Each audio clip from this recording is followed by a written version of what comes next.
Hi, I'm Moushumi from Austria, Vienna. কেমন আছেন আপনারা সবাই? আমি তো অনেক ভালো আছি। তো আজকে আমি আপনাদের সামনে একটা নতুন রেসিপি নিয়ে হাজির হলাম। সেটা হচ্ছে বাঁধাকপির রেসিপি। আমি জানি সবাই খুব ভালো বানাইতে পারে বাঁধাকপির রেসিপি। কিন্তু এইটা একটু স্পেশাল আমার মনে হয়। আমি কখনো এই রেসিপিটা অন্য কারো বাসায় খাইনি। শুধুমাত্র আমার শাশুড়ি মায়ের হাতেই খেয়েছিলাম। তো আমি তার কাছ থেকে শিখে নিয়েছি কীভাবে রান্না করতে হয়। এটার জন্য ৩ টা ইনগ্রেডিয়েন্টস মেইন লাগবে, যেগুলো ছাড়া এই বাঁধাকপির রেসিপি হবেই না। মানে ওই টেস্ট আসবেই না। তো সেগুলো আমি একে একে সব বলবো। তবে কিশমিশ একটা, তার মধ্যে আমি কিশমিশটা গুছিয়ে রেখেছি। আর ভাবলাম হাতের সামনে ড্রাই ফ্রুটসগুলা ছিল, তো আমি হচ্ছে গিয়ে জাস্ট কৌটোর মধ্যে ভরে রাখলাম। তো ওইদিকে আমি আলু কিছু কেটে রেখেছি। লাগবে হচ্ছে আলু আর হচ্ছে মটরশুঁটি আর বাঁধাকপি তো অবশ্যই লাগতেছে বাঁধাকপির রেসিপিতে। আর সব ধরনের স্পাইসগুলো আমি আস্তে আস্তে আপনাদেরকে অবশ্যই শেয়ার করব। তার মধ্যে আমি আলু, বাঁধাকপি আর মটরশুঁটি এগুলো একটু ভাপ দিয়ে নিব। আমি জানি অনেকেই চাইলে এটাকে আলুটা ভেজে নিতে পারেন বা হচ্ছে গিয়ে এটা আপনাদের খুশি, বাট আমি যেভাবে শিখেছি বা যেভাবে ইজি বা যেভাবে খুবই মজা লাগছে সেটাই আমি বলতেছি। তো হচ্ছে গিয়ে এভাবে একটুখানি ভাপ দিয়ে নেবেন একটু লবণ দিয়ে। তারপর হচ্ছে গিয়ে আমি সামান্য আর একটু জলও দিয়ে দিব, একটু গরম জল, যাতে খুব তাড়াতাড়ি হয়ে যায়। তো হচ্ছে এখন ঢেকে দিব। তো হচ্ছে সিদ্ধটা হয়ে নিলে আমার জন্য বেটার হয়, তাড়াতাড়ি হয়ে গেল খুবই রান্নাটা, খুবই ইজি হয়ে গেল আর কি। অলরেডি সিদ্ধ হয়ে গেছে। আমি এখন হচ্ছে কি একটা ছাঁচনির মধ্যে হচ্ছে গিয়ে এটা করব, জলটা ঝরায় নেব। তারপর আমি কড়াইটা ধুয়ে তারপর হচ্ছে গিয়ে একটু মুছে নেব, যাতে খুব তাড়াতাড়ি শুকাইতে তো সময় লাগে। তো তাড়াতাড়ি আমি একটু মুছে নিলাম যাতে তাড়াতাড়ি হয়ে যায় কাজটা। আর আমি এখানে সানফ্লাওয়ার অয়েল ইউজ করতেছি, সাথে সামান্য একটু ঘি দিয়ে দিব।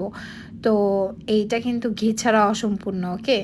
তো এখন আমি একে একে মশলা দিয়ে দেবো। শুকনো মরিচ, তেজপাতা আর গোটা গরম মশলা। এখানে আছে দারচিনি, লবঙ্গ আর হচ্ছে এলাচি। আমি এলাচিটা একটু ফাটিয়ে রেখেছিলাম।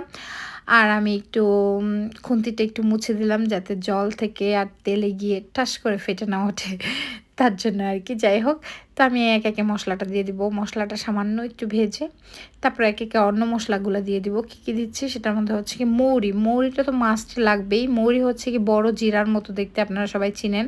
আর জিরা লাগতেছে আর কালো জিরা। তো এইটা হচ্ছে গিয়ে একটু অনেক সুন্দর একটা স্মেল আসার পরে তারপর হচ্ছে গিয়ে আমি এখন কিশমিশটা দিয়ে দিব। কিশমিশ আর কাঁচামরিচটা দিয়ে দিব একটু নাড়তে নাড়তে। এটা যখন ফুলে বড় হয়ে যাবে একদম, তো হচ্ছে গিয়ে আমি সবজিটা দিয়ে দিব।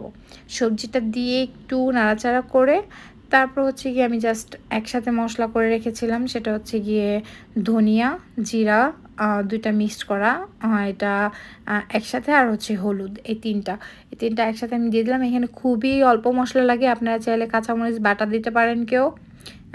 তবে শুকনো মরিচ ভুলেও দিবেন না। শুকনো মরিচ মানে হচ্ছে গিয়ে শুকনো মরিচের গুঁড়া বা কোনো কিছু দিলেও এটা টেস্ট আসবে না। আর হলুদটা একটু কমই দিতে হয়, এটা একটুখানি একটু ডিফারেন্ট কালার থাকে, ভালো লাগে অনেক। তো যাই হোক, আমি একটুখানি ওই সিদ্ধ করা জলটাই আমি দিয়ে দিলাম, যাতে কোনো ধরনের খাবারের যে পুষ্টিগুণ সেটা যাতে বাদ না যায়, ওই জলটাই আমি ইউজ করলাম। তার মধ্যে আমি এখন দিয়ে দিলাম আরেকটা মেন ইনগ্রেডিয়েন্ট, যেটা ছাড়া এটা অসম্পূর্ণ, সেটা হচ্ছে 2 চামচ চিনি। এই চিনিটা মাস্ট লাগবে। এখন আপনারা বলতে পারেন চিনি আমি খাই না, তাহলে এটা টেস্ট বুঝতে পারবেন না।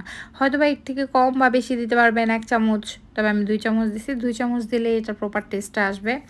এটার টেস্ট বারটা হয় না কিছু কিছু খাবার, এটা নোনতা, এটা মিষ্টি, এটা ঝাল, এটা একরকম, এটা মিষ্টি মিষ্টি টাইপের একটা সবজি। যাই হোক, তো আমার অলমোস্ট হয়ে যাচ্ছে। এখন আমি লাস্ট নট দ্য লিস্ট, সেটা হচ্ছে গিয়ে চালের গুঁড়া একটু গরম জলের মধ্যে গুলে, তো আমি এটা দিয়ে দিলাম, যাতে গ্রেভিটা একটু আঠালো আঠালো হয়, সুন্দরভাবে একদম মাখো মাখো একটা ব্যাপার থাকে না সবজির মধ্যে, ওই ব্যাপারটা চলে আসে। তো এটা দেওয়ার পরে আমার আরেকটা জিনিস দিতে হবে, যেটা ছাড়া একদমই অসম্পূর্ণ, সেটা হচ্ছে গিয়ে ঘি। ঘি হচ্ছে এটার মেন ইনগ্রেডিয়েন্টস, সত্যি কথা বলতে। ঘি, কিশমিশ আর চিনি, এই তিনটার পারফেক্ট কম্বিনেশনে হয়ে যাবে সুস্বাদু সুপার ডুপার হিট একটা বাঁধাকপির রেসিপি, যেটা আমি অন্য কোথাও খাইনি, শুধুমাত্র আমার শাশুড়ি মায়ের হাতেই রান্না খেয়েছিলাম। থ্যাংক ইউ আমার শাশুড়ি মাকে, যে এত সুন্দর একটা রান্না আমাকে শিখিয়ে দেওয়ার জন্য। আর আমি আমার হাজব্যান্ডকেও সুন্দরভাবে তার মায়ের হাতের রান্না চেষ্টা করি খাওয়ানোর, কারণ আমার হাজব্যান্ড তো তা মিস করে, তাই না? Thanks for watching, subscribe my channel. Thank you for